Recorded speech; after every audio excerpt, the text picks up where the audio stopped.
hello friends की खबर आपनालोকৰ निश्चय ভাল মোৰ বৰ্তমান ভালেই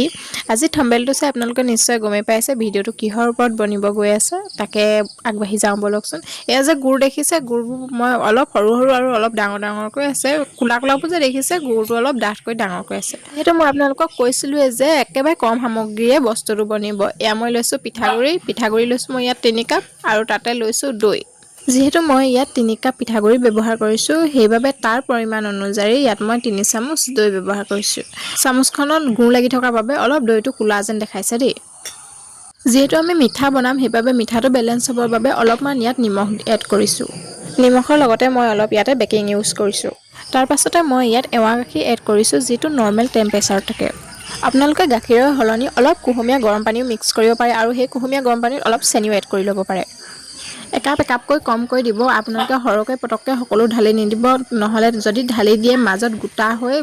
থাকি যোৱা চান্স থাকে হেবাবে এনেকৈ কমকৈ মই ঢালি দিছো আৰু সকলোবোৰ মিক্স কৰি লৈছো মিক্স হোৱাৰ পিছত আমাৰ বেটাৰটো দেখিছেনে কিমান ধুনীয়া হৈছে একেবাৰে কোমলো নহয় একেবাৰে টান হোৱা নাই একেবাৰে লেখত হৈছে হেবাবে এতিয়া সকলো মিক্স কৰি পিনে ইয়াত 10 মিনিটৰ বাবে ঢাকি থৈ দিলো তাৰ পৰা ইয়াত মই গিলাস উলিয়াই লৈছো গিলাসত অলপ আপোনালোকে ঘিউ এড কৰিব পাৰে নহলে তেলো এড কৰি ল'ব পাৰে মই ইয়াত তেল হানি লৈছো চাৰিওকাষে তেল হানাৰ পাছত 10 মিনিটৰ পাছত বেটাৰটো উলিয়াই এইদৰে ধুনীয়াকৈ সকলোতে আমি এনেদৰে দি যাব লাগিব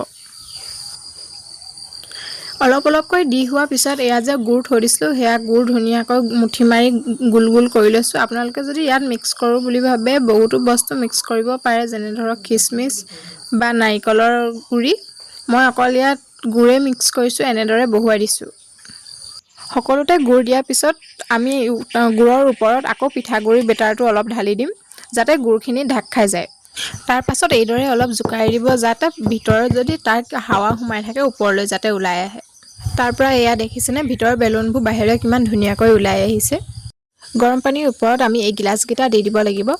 এইদৰে ধুনীয়াকৈ বহাই দিব লাগিব পানী বেছিও নালাগে বৰ এটা কমকেও নিদিব যেহেতু ভাপত হিজিব হেবাবে আমি ওপৰত ঢাকনখন লগাই দিব লাগিব আৰু এইদৰে আমি তলত যিখিনি এঙেঠা আছে হেয়া মেলি দিব লাগিব ইয়া কিন্তু এঙেঠা একেবাৰে পকা এঙেঠা হৈ আছে ৰ'দ পৰিছে কাৰণে ৰঙা ৰংটো নাই ওলোৱা বেটাৰটো হিজিছে নে নাই হিজা হেতু চাবলৈ আপোনালোকে মাজতে মাৰিডালে খুচি এইদৰে চাব পাৰে যদি মাৰিডালত পিঠাগুৰি লাগি নাই হয় তেন্তে হিজি গৈছে ইয়া দেখিছেনে মই ওপৰৰ পৰা এনেদৰে দি দিলতে ওলাই গৈছে ধুনীয়াকৈ এটো ধুনীয়াকৈ যদি অলপ জুকাৰি দিও ধুনীয়াকৈ ওলাই গৈছে